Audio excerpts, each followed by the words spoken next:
Abacuque 3, 17 ao 19, diz assim: ainda que a figueira não floresça, nem haja fruto na videira, ainda que a colheita da oliveira decepcione, e os campos não produzam mantimento, ainda que as ovelhas desapareçam do aprisco, e nos currais não haja mais gado, mesmo assim eu me alegro no Senhor e exulto no Deus da minha salvação.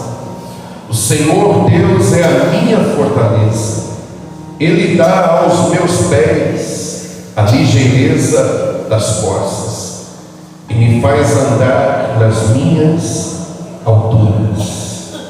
E no final diz: ao mestre de canto para instrumento de cordas. Olhe para mim, por favor, igreja.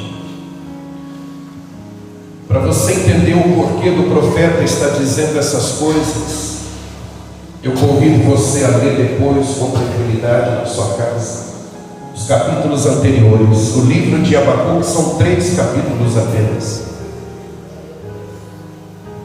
E Abacuque ele vai chegar nisso aqui, mas depois de um certo conflito. Eu queria toda a sua atenção, por favor, que nada distraia você. Depois ele chegar nessa frase, nessas palavras, depois dele chegar nessa conclusão, aliás, antes dele chegar nessa conclusão, ele passou por conflitos na sua mente, no seu espírito, e só depois de entender a vontade de Deus e a fidelidade de Deus é que ele vai dizer isso que nós acabamos de ler. Isso que de certa forma é um salmo, uma poesia que se tornou cântico, se tornou um hino. É uma das mais belas declarações da Bíblia. É uma das mais belas confissões de fé e confiança em Deus. Se tornou hino, se tornou um cântico. E até hoje fazem música fruto dessa passagem aqui. Mas não foi assim desde o início, igreja. E é isso que Deus quer tratar com a gente hoje. Abacuque passou por esse conflito. Se você ler um pouco antes, esse homem ele está fazendo perguntas a Deus e se queixando com Deus por algo que estava para vir sobre o seu povo. Abacuque foi profeta. Nós estamos falando de um profeta, um homem que tinha, este sim, nesta época sim, visões e revelações de Deus para poder transmitir ao povo. Em uma de suas visões que Deus lhe dá, Deus está dizendo para ele: um povo inimigo vai dominar Judá. Um povo inimigo vai vir com fúria sobre o seu povo. Um adversário vai vir, é um adversário impiedoso, gosta de matar, é sanguinário, não tem lei, não tem ética. A lei é a lei que eles mesmos fazem. É como se eles dissessem: nós somos a lei, e acabou. É um povo que não tem nenhum escrúpulo, é um povo que não tem piedade, é um povo que não tem compaixão, e esse povo vai marchar contra Judá, contra Jerusalém. E quando Sofonias ele ouve isso, ele começa a questionar Deus e se queixar com Deus, e dizer: mas Senhor, como isso é possível? Como o Senhor vai deixar? O Senhor é um Deus santo, o Senhor é um Deus bom. O Senhor não tolera, não suporta a maldade, a iniquidade, de tão santo que tu és. Então Abacuque ele começa a se queixar com Deus, e as suas palavras são: até quando? E como pode ser assim? E por quê? E ele começa a se queixar com Deus daquilo que está para acontecer com Judá, com Jerusalém, com o seu povo. Está dando para entender até aqui, igreja?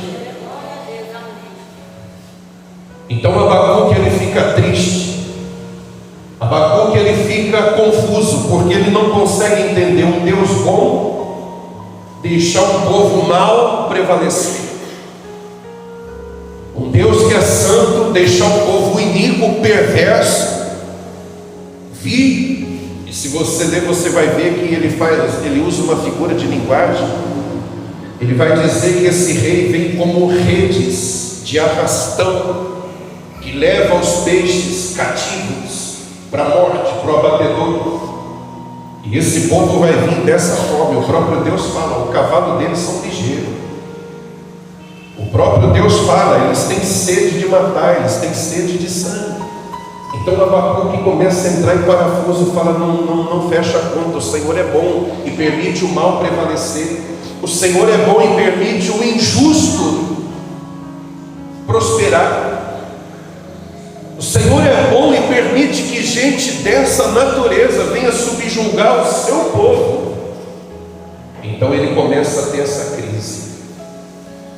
Mas aí ele faz uma oração e ele pede para Deus que lhe dê uma visão, que entenda o porquê de tudo isso. É onde ele diz, eu vou para um lugar, para a torre de vigia, e vou consultar Deus e vou ver que resposta que ele tem para me dar, que resposta que ele tem para me dizer qual é a razão. Então perceba, é aqui que eu quero que você entenda. Abacuque nesse momento, a fala dele é a seguinte: por quê? Até quando? Como o Senhor deixa? Como isso é possível? São queixas dirigidas a Deus. Mas aí Deus aparece novamente em visão para Abacuque. Mas já nessa outra visão, Deus mostra o que ele pretende fazer com esses adversários, com esses inimigos. E Deus revela então para Abacuque que toda perversidade, que toda maldade, que toda injustiça será então abatida pelo próprio Deus, e Deus defenderá o seu povo. Amém, igreja? E é aí que aquilo que era uma queixa até então se torna um hino de louvor. É aí que Abacuque muda o seu discurso. É aí que Abacuque compreende a fidelidade de Deus, a bondade de Deus, e que aquilo que está vindo com a permissão de Deus, no final se transformará em regozijo, em alegria, em vitória, no final se transformará em exaltação. Amém, igreja? Então é por isso que Abacuque diz essas palavras. Lá atrás ele não diria isso, porque ele não está entendendo. Lá atrás ele não diria, olha, pode faltar tudo, pode faltar ovelha no curral, pode a árvore não florescer e não dar o seu fruto, pode tudo isso, porque eu vou continuar firme. Não, ele não dizia isso, porque ele estava sem entender como que Deus poderia fazer aquilo. Mas o seu discurso muda, uma queixa se transforma num hino de louvor, quando ele entende a fidelidade de Deus, e que Deus no final sempre livra o seu povo, e que Deus no final converte maldição em bênção, trevas em luz, morte em vida, e por aí afora, o deserto em manancial.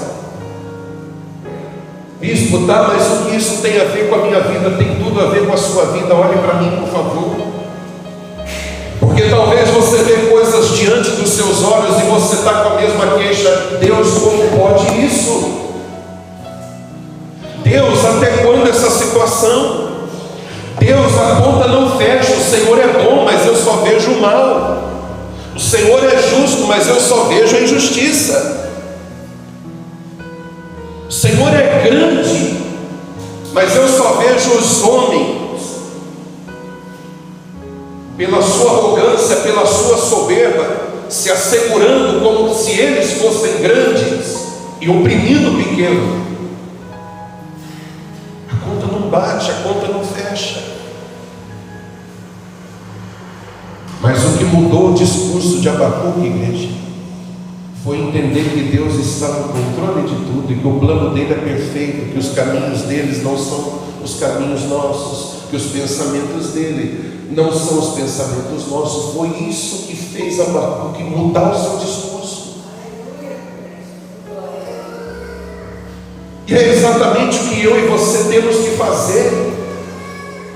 Se você que está vivendo algo semelhante, algo parecido, entender que Deus é fiel ao que prometeu, que Deus tem o controle da história, que Deus é seu Pai e não abandona um filho seu, que Deus te conhece desde antes do ventre, como disse para Jeremias.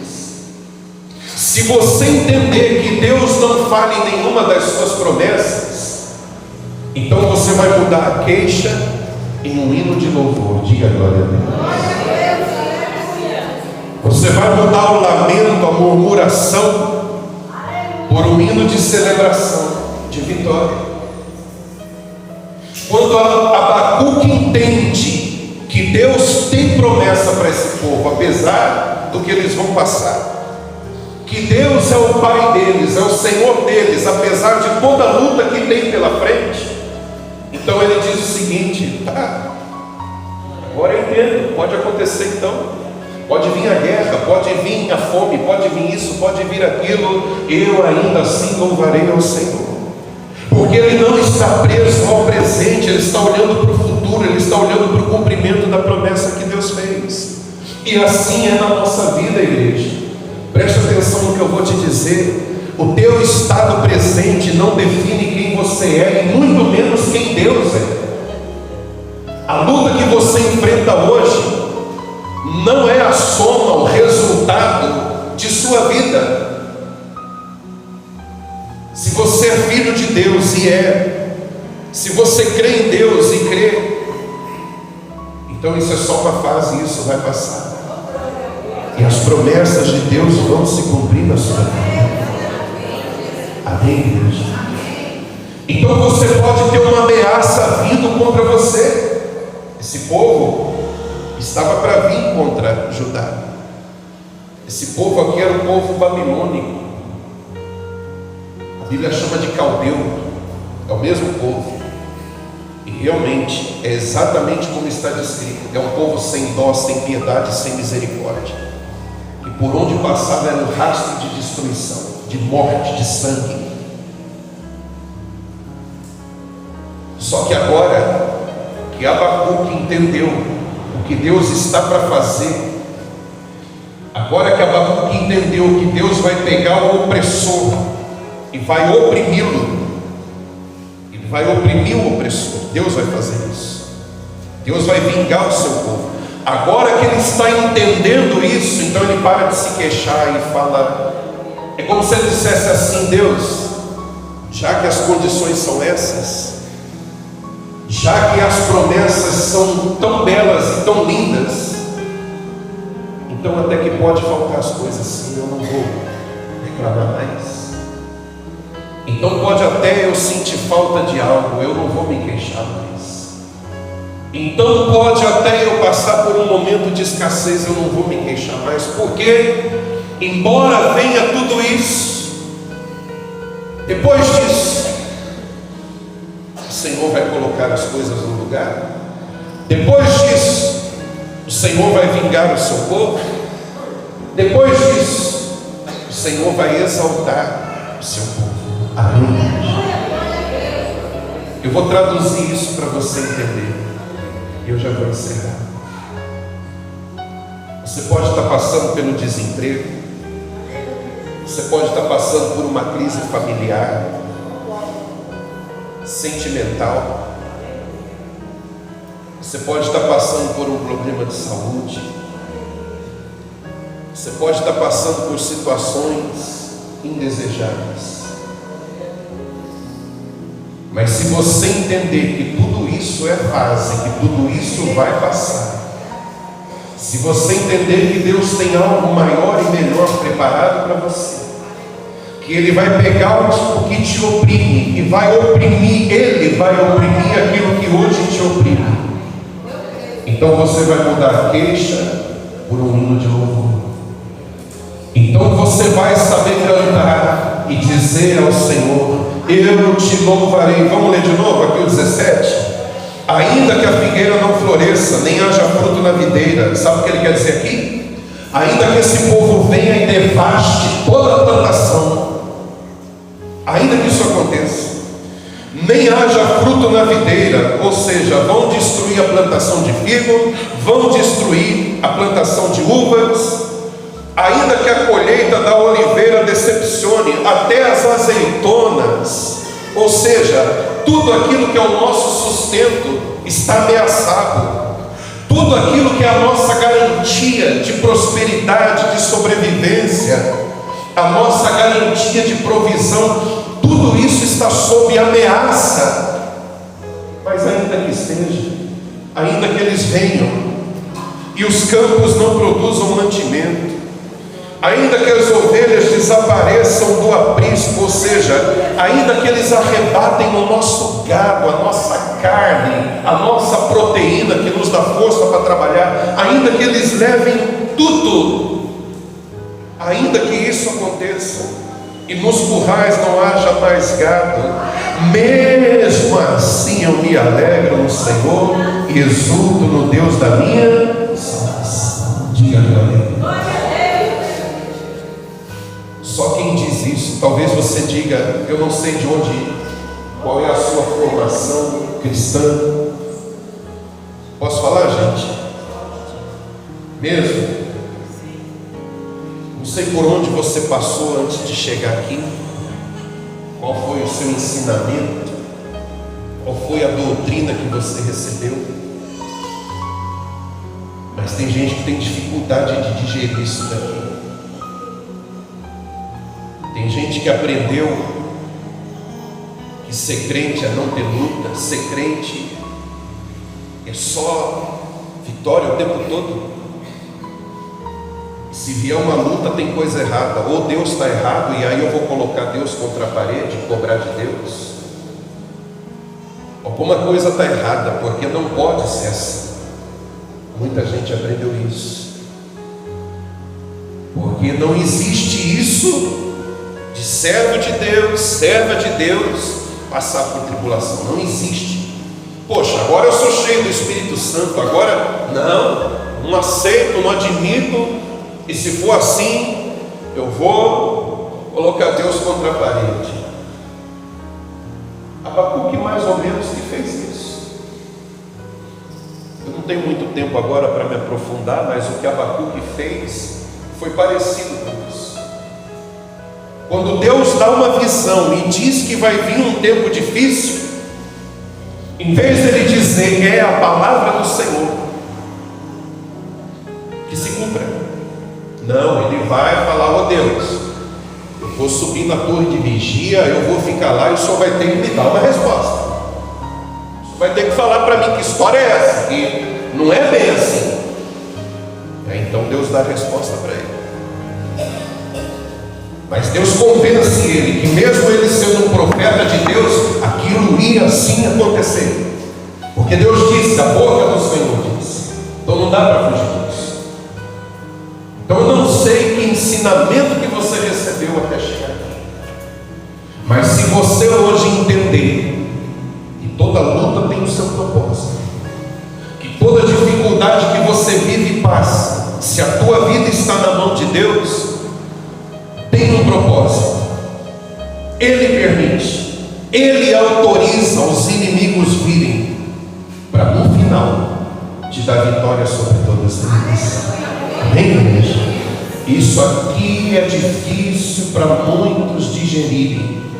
Muitos têm dificuldade de abrir a Bíblia e pregar essa palavra, porque fala: não, minha fé não é essa.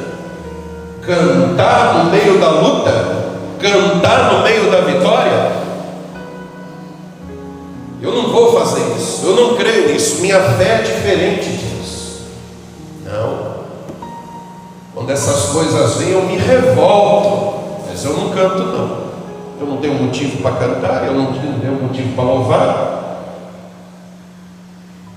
Isso é uma loucura, igreja. Isso é uma crença rasa, muito superficial em Deus. Crer em Deus não significa triunfar o tempo todo. Crer em Deus significa, mesmo na luta, mesmo na adversidade, você não perder a fé, não perder a esperança. Crer em Deus é você suportar. Crer em Deus é você aguentar, às vezes, pancada de todos os lados, mas se manter ali firme, irredutível, não arreda o pé, não abre mão da sua fé. E é o que esse homem está dizendo. É como se ele virasse uma chave na mente dele e ele falasse: então é assim. Vai vir o povo inimigo, mas depois o Senhor vai e muda tudo. Então quer dizer que é assim. Vai vir um ataque, mas depois o Senhor já tem a saída preparada, é isso? Então é assim, eles vão vir com fúria, mas o Senhor vai vir com ira sobre eles. Então se é assim, eu vou cantar, mesmo que eles venham. Então se é assim, eu vou adorar, mesmo que eles me ameacem. Então se existe uma promessa dessa natureza, eu paro de me queixar. Eu vou compor um hino para o Senhor. Diga glória a Deus. É essa virada de chave que tem que ter na tua mente. É esse entendimento que tem que ter dentro de você.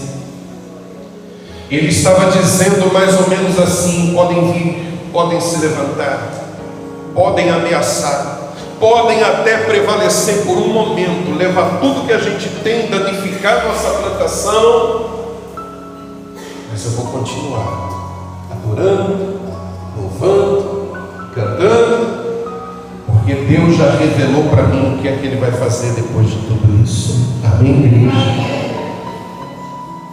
E Deus, na sua palavra, revela o que Ele tem guardado para todos nós, depois de cada luta, depois de cada tribulação.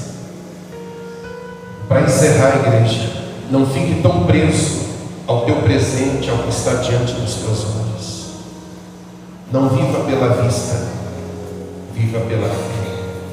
E a fé é a certeza de coisas que se esperam, que estão para chegar. Algo que você espera é algo que ainda está para acontecer, senão não esperaria. Se esperamos, é porque está para acontecer. Ou seja, não se atenha tanto ao teu estado presente, mas creia que Deus já tem um futuro glorioso preparado para você. E eu repito o que eu disse ainda há pouco: o teu estado presente, por mais sofrido que seja, não define quem você é, tampouco define quem Deus é. Tudo isso vai mudar. Diga glória a Deus. Diga para quem está do seu lado: tudo isso vai passar, em nome de Jesus. Então converta a sua queixa em cântico, converta as murmurações em hinos de louvores. Mas está faltando, não está tendo, não está chegando, não está acontecendo.